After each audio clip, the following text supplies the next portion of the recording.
A disaster. Not only would Heidegger have seen this book as a disaster, but also the fact that you are reading it.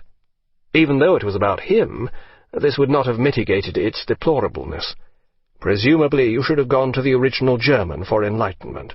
There you could have come face to face with a genuine article. Our analysis of the worldhood of the world has constantly been bringing the whole phenomenon of being in the world into view, although its constitutive items have not all stood out with the same phenomenal distinctness as the phenomena of the world itself. Or, to put it with more deceptive transparency, when we think of being, we arrive at our real home. In the early 1930s, the world was plunged into the Great Depression. Germany's fragile economic recovery collapsed once more.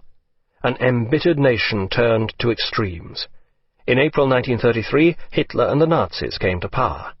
One of the first moves of the Nazi government was to purge the civil service of all Jews. In Germany, the universities are part of the civil service. The effect was catastrophic. One example will suffice. The mathematics department at Göttingen, regarded at the time as the world's finest, was led by the aging David Hilbert, one of the greatest mathematicians of his age. When asked by a visiting Nazi minister what he thought of his new, Germanized mathematics department, Hilbert simply replied, "There is no mathematics department." When even academia was not spared, other realms of society could expect far, far worse. The suicides, and those Jews fortunate enough to flee the country, leaving behind all they possessed, would come to be regarded as the lucky ones. In May 1933, Heidegger accepted the appointment as rector of Freiburg University, an appointment that required him to become a member of the Nazi Party. But this was more than just a case of overweening ambition leading him into dangerous waters. He quickly made his views clear in his own inimitable style. The will to the essence of the German university is the will to science as will to the historical mission of the German people as a people that knows itself in its state. Insofar as this statement means anything at all, such will to science had become a very sorry affair. Germany's great achievements in relativity and nuclear physics, the work of Einstein, Heisenberg, who was not Jewish, and other German Nobel Prize winners, was now dismissed as Jewish science. Hannah Arendt wrote to Heidegger, unable to believe what she had heard about her revered philosophic mentor. Heidegger wrote back to her, denying any anti-Semitism. Meanwhile, he severed all relations with Husserl, who was Jewish, and in consequence was dropped as Professor Emeritus. Heidegger would also quietly remove the dedication to Husserl from the 4th edition of Being and Time. Such actions may be indefensible, but do they compromise Heidegger's philosophy? Many commentators, who nonetheless abhor his actions, remain convinced that his behavior here does not affect his philosophy. On the other hand, it seems undeniable that elements of Heidegger's philosophy lead to conclusions that have recognizable echoes in the beliefs of German triumphalism. Take, for instance, his ideas on the language necessary for genuine philosophizing. It may come as a surprise that someone possessed of Heidegger's way with language had very clear views about its proper use. He was convinced that living philosophy could only be conducted in living language. Latin was a dead language, but its death had affected almost all European languages, Italian, French, Spanish, English. All these derived from the dead language of Latin. This dead language led to dead thinking. Thought in such languages was diverted from the wellspring of being. Just one language remained unaffected by this: German. Only the German language had a direct link going back to ancient Greek, which was the primordial language, the original language from which other European languages derived. Thus, proper philosophical thinking could only be done in German. This gave the German people a special destiny. Only from the Germans can world historical meditation come, provided that they find and defend what is German.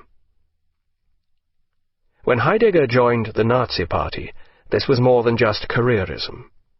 I saw in the movement that had gained power, the Nazis, the possibility of an inner recollection and renewal of the people, and a path that would allow it to discover its historical vocation in the Western world. There is no doubt that his philosophical thinking had led him to this. His rejection of the modern in favour of the folkish element of German culture accorded with similar, if more insidious, Nazi ideas about the pure German Volk, folk.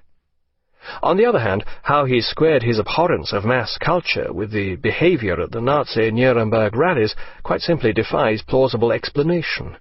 There were, it seems, two types of mass culture: true German culture and debased modern American culture.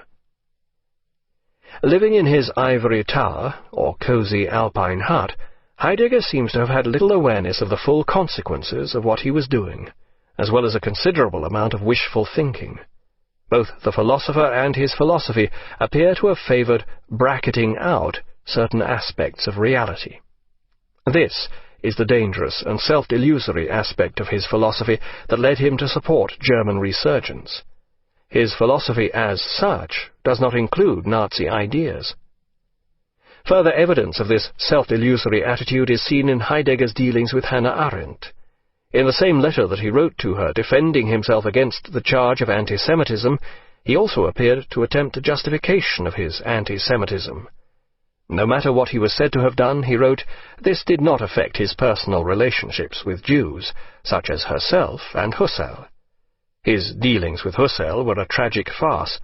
At the same time he was forced to dismiss his old friend, he ensured that his wife sent Husserl flowers and a consoling note. Yet even Heidegger soon found it difficult to maintain such obfuscation. What could be achieved in prose was not quite so easy in life. In his opening address as rector, he had spoken of his hopes for the future. In the words of his biographer, Safransky, he wished for a return of the Greek world in the social life of the Revolution as the restoration of the original power of the awakening of Greek philosophy. But the power and the philosophy were now becoming increasingly divergent. His rectorship carried him into ever more perilous moral waters as he sought to implement the latest directives from the Nazi Ministry of Education. Only when he retreated to his alpine chalet at Todtnauburg in the Black Forest could he remain close to his Greek dream. Below, in Freiburg, Nazi thugs roamed the campus. For a while he clung to the belief that all great things outlast the storm. Then, less than a year after his appointment as rector of his old university, he abruptly resigned. During the following months, there were a number of insulting references to him in Nazi magazines, but there was no danger of him losing his post as professor of philosophy.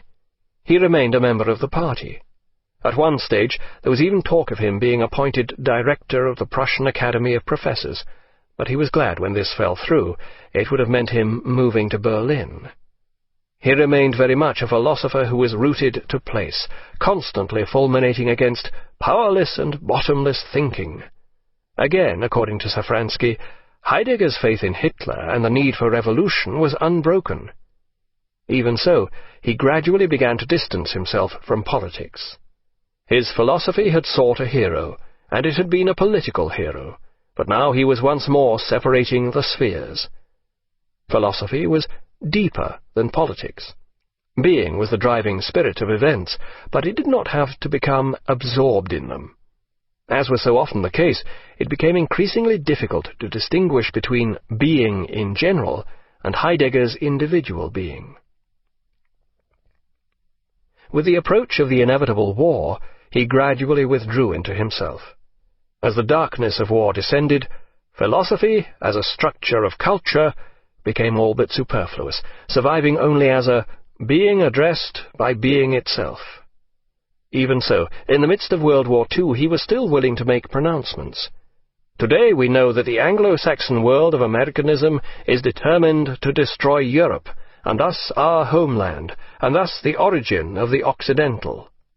Everything had to be seen in terms of destiny. Aggrandizement justified all. Heidegger's own personal being became being with a capital B. Germany's fate became the fate of Western civilization, no less. The fact that France, Britain, by then much of Italy, and even his beloved Greece were fighting alongside the Americans who included soldiers descended from all European nations and were led by a man with the unmistakably German name of Eisenhower, does not seem to have occurred to him. Only Germany could now apparently lay claim to the origin of the Occidental. 1945 left Germany and all such thinking in ruins. Heidegger was stripped of his post at the university. Meanwhile his house, together with his precious library, were requisitioned